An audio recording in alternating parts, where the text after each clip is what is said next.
Bonjour à tous et bienvenue dans notre série « Enseigne-moi à prier ». Aujourd'hui, nous allons parler de la prière. C'est ce dialogue entre Dieu et nous. Le livre de l'Évangile de Matthieu au chapitre 26 et verset 39.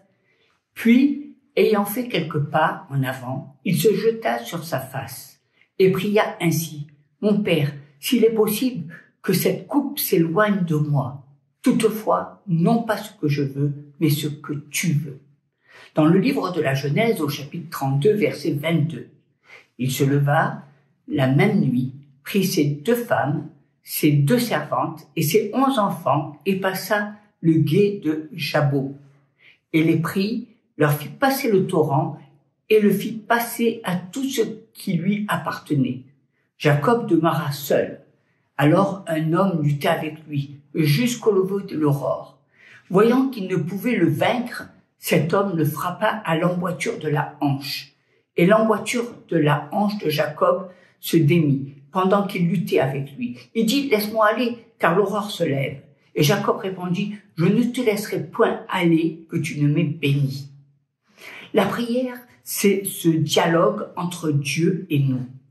C'est un moment de contact entre l'humain et le divin. C'est un moment où l'homme investit dans la divinité. L'homme exporte ses problèmes, la malédiction, la maladie à Dieu. Et Dieu importe ses solutions, la bénédiction, la guérison en nous. Je voudrais vous parler de 2 choses. On voit que Jésus a amené ses disciples à la montagne. Puis, ayant fait quelques pas en avant, première chose, il nous montre un principe. Le premier principe, c'est savoir se retirer et être dans la profondeur. Vous participez à ce programme pour prier comme Jésus et monter sur la montagne. Il faut s'assurer de faire quelques pas en avant, même si on est tous ensemble. Est-ce que tu as un lieu secret?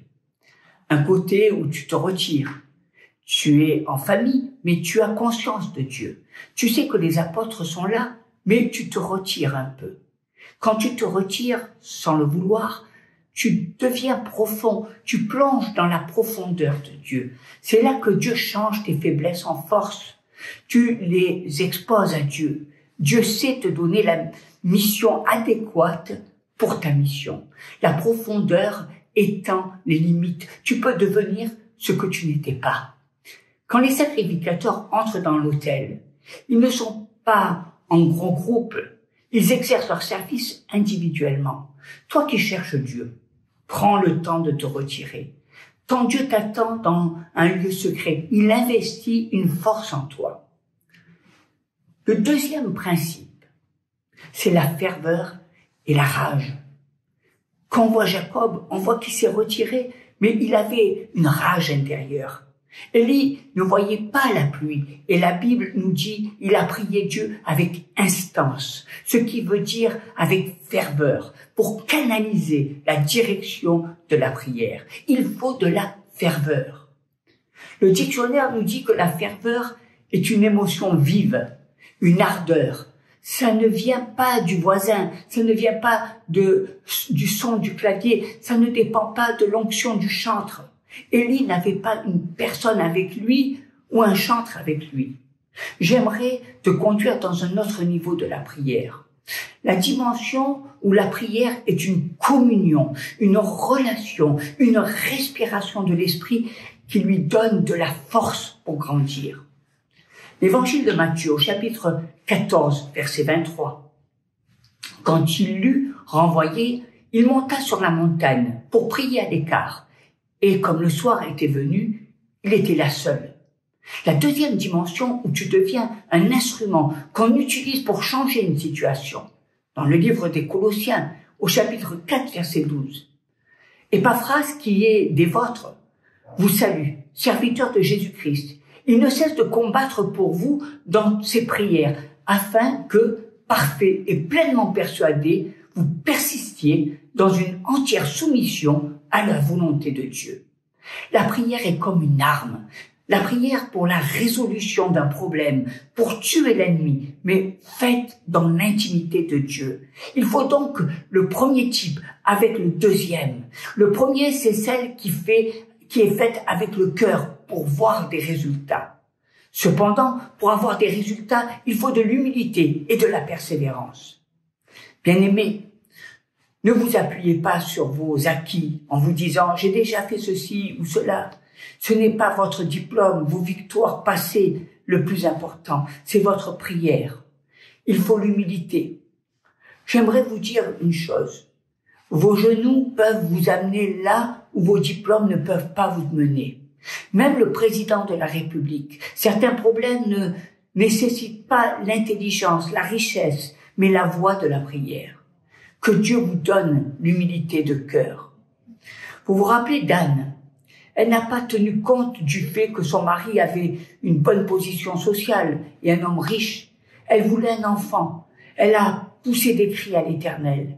J'ai parlé de persévérance. Il a fallu 7 fois au serviteur d'Élie de monter sur la montagne avant que la pluie ne tombe. J'aimerais vous dire de persévérer. Ne vous découragez pas, c'est en cours. La prière nécessite un changement de langage. Le serviteur d'Élie était venu lui dire qu'il a vu un petit nuage, mais Élie voyait le petit nuage comme un signe que la pluie était déjà là. Ne vois pas les choses comme tout le monde et les yeux de la foi.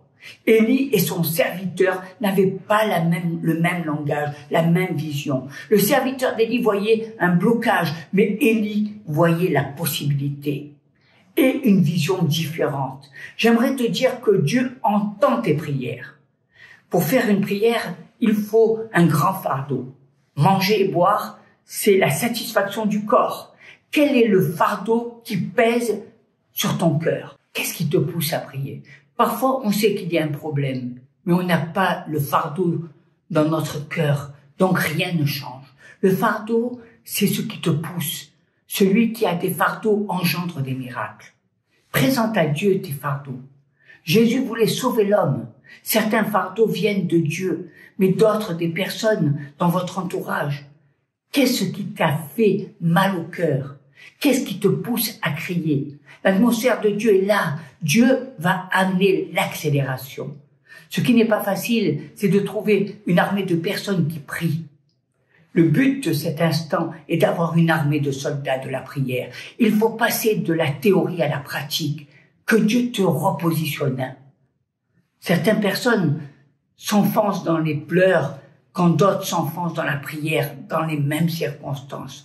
On a besoin d'écrire ce que Dieu nous dit. Est-ce que quand vous venez au culte, Dieu vous parle? Ne soyez pas pressés de dire Amen. Je pense que c'est le silence de Dieu qui nous fait le plus mal. Dieu garde aussi le silence, mais quand tu es dans la présence de Dieu, retiens quelque chose de Dieu. Un verset, une prière, la paix dans le cœur, une prophétie.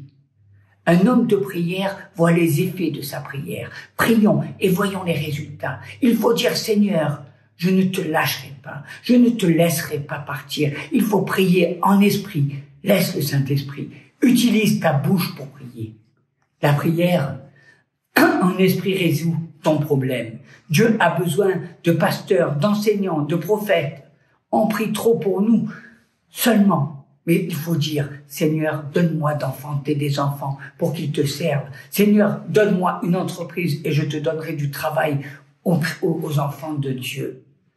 Seigneur, tu mets sur nous des fardeaux et nous voulons les ressentir dans notre cœur. Nous voulons aller t'apporter, Seigneur, cette ville, ce pays, t'apporter, notre église, le lieu où nous sommes, afin qu'il y ait un rafraîchissement, afin qu'il y ait une dimension. T'apporter, cette ville de Marseille. T'apporter, tous ces hommes et ces femmes qui sont dans la détresse. Ces hommes, qui marchent sans vision, sans vie. Seigneur, tu as dit à ton prophète, prophétise, afin que ces eaux reviennent à la vie.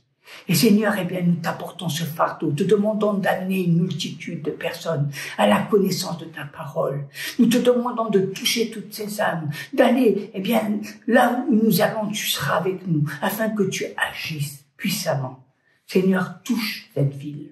Seigneur, que nous puissions avoir des fardeaux, non seulement, ce que nous ressentons dans notre vie, mais Seigneur, dans nos maisons, afin que nous t'apportions nos maris, nos épouses, afin que nous t'apportions nos enfants, afin que nous t'apportions notre travail, afin que nous t'apportions ce que nous avons sur le cœur et dont nous voulons bien que tu agisses puissamment. Seigneur, tu es un Dieu d'amour, un Dieu de victoire. Et tu fais des projets, nous faisons des projets pour ceux que nous aimons.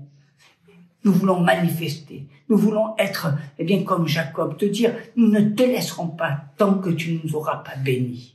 Bénis ton peuple, bénis-le et donne-lui, bien, dans son cœur d'avoir de la détermination, de savoir être déterminé dans leur prière, dans leur demande, dans le nom de Jésus. Amen.